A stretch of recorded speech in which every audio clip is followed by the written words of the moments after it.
Блогер болғысы келетін адам ғаламторды еркін пайдаланып, харизмасымен баурап, жақсы сөйлей алуы керек деп ойлаймын өзімен. Енді дұрыс, оның өте дұрыс. Сөйлей алмаса, блогер шықпайды.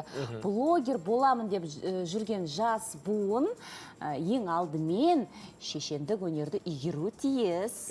Келісем. Осы ретте тілшіміз Аружан Ербатыр шешендік өнерге баулитын оқушылар клубы туралы сюжет түсіріпті. Ондай болса бірге көрейік.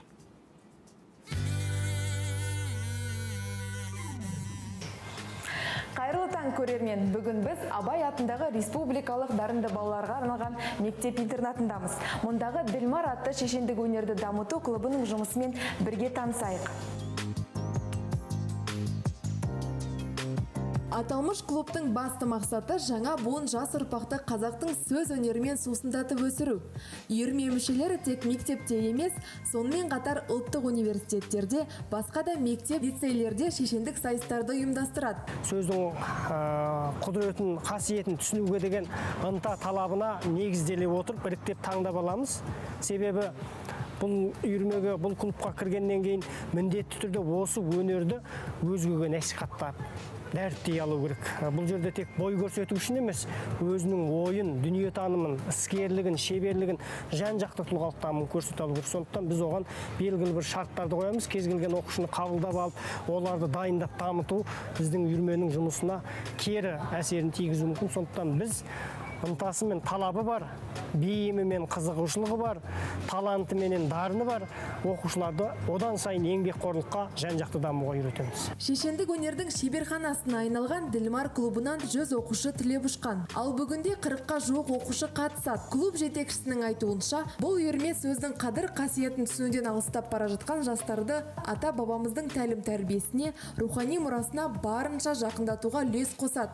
Жалпы Ділмар үйірмесіне мен ең сәтті таңдауым деп білемін. Себебі қазақ жалпы туғаннан шешен болған, көсем болған халық қой. Кезінде қанша қиындықты, ашаршылықты көрсе де осы күнге дейін осы өнері жетіп отыр. Барлық қаймағын сылып алдым дегеннің өзінде біздің ұстаздарымыз сынды нағыз қазақ түсетін отансүйгіштік қасиеті бойына дарыған азаматтар дүниеге келді. Солардың ізін басып, ізін жалғайтын ұрпақ ретінде Ділмарға кіруімді басты мақсат тұттым және кірдім.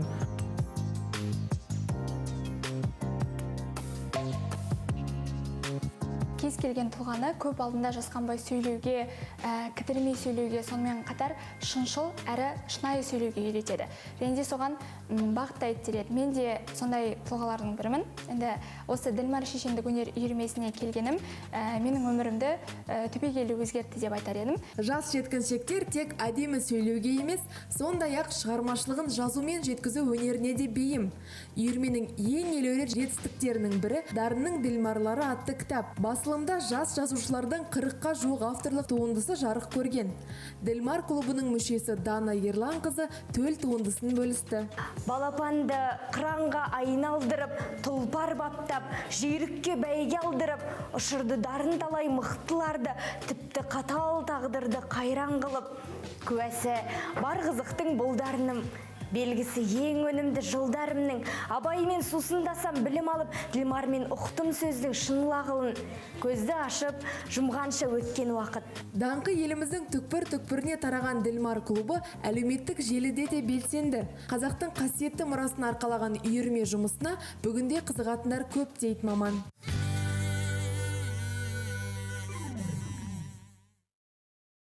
Аружанға көп рахмет. Туған тілде дұрыс сөйлеп, әр сөзіңді пайымдап, айта білу әр жастың міндеті ғой. Сондықтан қазақ тілінде дұрыс әрі әдемі сөйлеуге тырысайық, достар.